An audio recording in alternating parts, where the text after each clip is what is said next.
Hi, this is Perry from Unga Guitars and the Unga School of Guitar Making.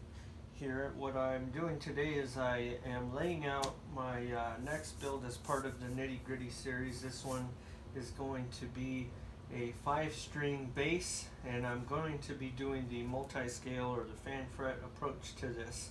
It'll be very subtle. It'll be 35 on the bass side and 34 on the treble side. I'm not a crazy guy, and I don't really have any needs beyond that. The purpose of this is to demonstrate how I lay out my instruments. I've gone over this briefly in a previous video, and what I want to show here is, so I have my the first thing I did was I drew a center line on here in blue, in pen, so I can't erase it. Second thing I did was at the very end over here, I laid out my body. So this is my chameleon model, and this is where this is going to be. And what I want to show here, if it's clear enough from that angle, is I can take my whole scale length. In this case, the longest scale is going to be 35, so I'm going to start with that. And I can see where my nut's going to be, and I can move it around. And if I get too far back, then I don't have room for my bridge. So right here I have this tick mark made, and I have a line that I scribed with my protractor here, which marks 35 inches. And this is showing me where my bridge is going to fall, and I'm going to be making my bridge, so I have enough room back here to place my bridge. And I like to put my bridge at the back of the bass body. It's my style. I feel like it brings everything in, and it brings that first position on the bass in, and easier to reach. I don't have the longest arms, so I like to be able to reach my bass easier. When I do play out, I'm usually gigging 3 to 4 hours, and I'm playing my bass, all night, sometimes all afternoon. So I want to have a nice comfortable playing position, so I like my bridges at the back of the body, opposed to like a Fender where it's more about right here, or any other basses. So this position right here works great for me. So what I'm going to do next is lay out my nut position, and the spacing I'm using is 1 3/4, and I don't follow a whole lot of gear, so I just know that this is the nut spacing on my 5-string bass that I built many years ago. And I'm going to be taking the measurements off of this neck, because I really like this neck. I like the width, it's a little narrow, and I like the overall shape of it as well, but I really like the width of the neck on this one. So I'm going to go ahead and copy that width, and because I'm making my bridge, I can go ahead and do whatever I want for my spacing. And that's the other thing. If you are making your bridge and you are making your neck, you can go whatever width you want. Like, there's no limits to what you can do. You can go as wide as you want. I really don't like super wide basses, wide neck basses. My fingers don't care to move that far. I'm also a guitar player, and I absolutely love playing bass, and I found that the narrower string spacing works really nice for me. And as far as I know, I think this might be a little narrower than most Ibanez basses. I find Ibanez basses pretty comfortable to play. But so what I did was what I'm going to do now is I'm going to connect the dots. And for the sake of saving some time in measurements later, I'm going to go ahead and actually, before I do that, I'm going to scribe this line out over here. This is my scale length line, or my first scale length line, and I am going to connect the dots. So I got my 24th fret and my nut lined up, and I'm going to go ahead and connect these dots. And the other thing that this makes very clear is I used a body that I already have made as my template because I haven't made a template for this shape. And I can see that that was a 6-string base body, and now I know where I need to tweak my shape a little bit. So that gives me, that prompts me to do that, where I'm gonna bring this in to here, something like that. So now I have the basis for my neck. The way I'm gonna lay out my 34-inch scale, this is a StuMac template. I really like these templates. They're super sturdy. The way I'm gonna do this is actually, I'm gonna put this back on this side, on the 35-inch side, and I'm gonna mark where my 12th fret is. And a common question when laying out fan fret builds or multi-scale builds is, what fret is gonna be the straight one? Well, none of them have to be straight.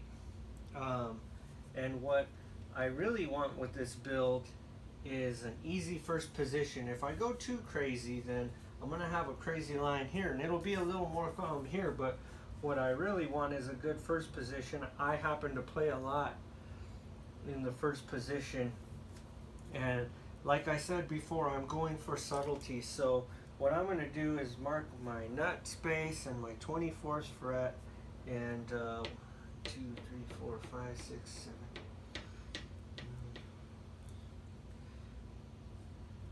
And I'm gonna mark my 12th fret, and and then what I'm gonna do, now that I have my nut laid out here, is I'm gonna follow this line that I drew earlier, and I'm gonna see where my bridge line is gonna be, or my scale length line for this fan fret. So if I go ahead and I connect these dots, this is showing me where my scale length is, and that's not where my string length is going to be, but that is definitely where my scale length is going to be. And this shows me right here where my 24th fret is going to be, and this shows me right here how much angle my nut is going to have. And overall, I really like this layout. So the next thing that I'm going to come and do is I have tape on here so that I can kind of count out and clearly see what is what. The next thing I'm going to do is I'm going to make tick marks where the frets fall, and I do this on every fan fret that I build. Because I want the visual, and even though going back and erasing and starting all over again is it can be time consuming, I want that visual. I want to be able to see what I'm going to end up with as close to what it'll be as possible. So I got that one ticked out. And next I'm going to do this side, the 34-inch side, and the reason why I do this is I want to make sure that I really like what's happening here. And if I want to see more of a fan, then I will move it this way. I'll move this side, the treble side, towards the bridge. And if I don't like that, then I can always erase my pencil lines and push it back in the other direction to see what works better for me visually. And this is how I do it every time. It's kind of the long way, but it really works for me, and I don't mind spending the time to do it. So I have all my tick marks. Next thing I'm going to do is come through with a ruler or my protractor. It's usually my protractor. And I'm going to connect all these dots all the way down, and then get a good feel for what this is going to be. And as you can see on this space, it's got a really deep, it's an offset body with a really deep sort of access, and that 24th fret falls in here. And what I'm going to do is the pocket's actually going to be a very minimal pocket. It'll probably come back to here, and I'll have probably a bolt right here, a bolt right here, and maybe one more up in here somewhere. It's pretty minimal. If you have a nice fitting neck pocket, you can get away with very few bolts, and that's a game that I like to play. So right here, these are the basics. What I'm going to do further on this is I'm going to design my bridge that I want to make, because I don't have, since I make my bridges, I don't have a shape for that. This is going to be a 3 pickup base, so I'll be able to see how much room I have to work with after I put the end on my fingerboard. And you know, I'm probably going to stack all the 3 pickups up on each other, because I want a little room in this space to do a little thumping.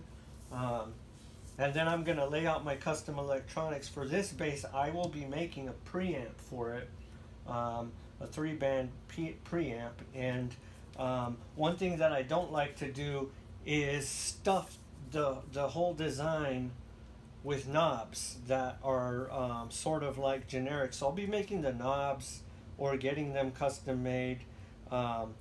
And I'm going to be trying to lay this out with all of these knobs and switches to give me the best use of my space and my design without also sort of polluting the cleanness. So anyhow, this is my approach to laying out fan fret guitars, and I'll be going through this build. There will also be a fan fret or multi-scale 8-string build. I've always wanted an 8-string. I'm not a metal player, more of a funk player, and I always got a kick out of watching Charlie Hunter, and I like the idea of sort of having a half bass, half guitar, being able to sort of thump out some bass lines and you know, fill it with some scratchy funk on the other side. So that'll be the other build. It'll be the same body style, and that'll be a lot of fun. I'm imagining it's going to be about the same size, maybe just a little shorter. But anyhow, this is my approach to multi-scale. If you have any questions, please ask. I love to help. So you can get a hold of me via my contact information on the website. The phone number's there. You can call me or text me at that number. My email's there. The website is www.ungaguitars.com. Once again, I'm Perry from Unga Guitars and the Unga School of Guitar Making. I look forward to seeing you in the next video.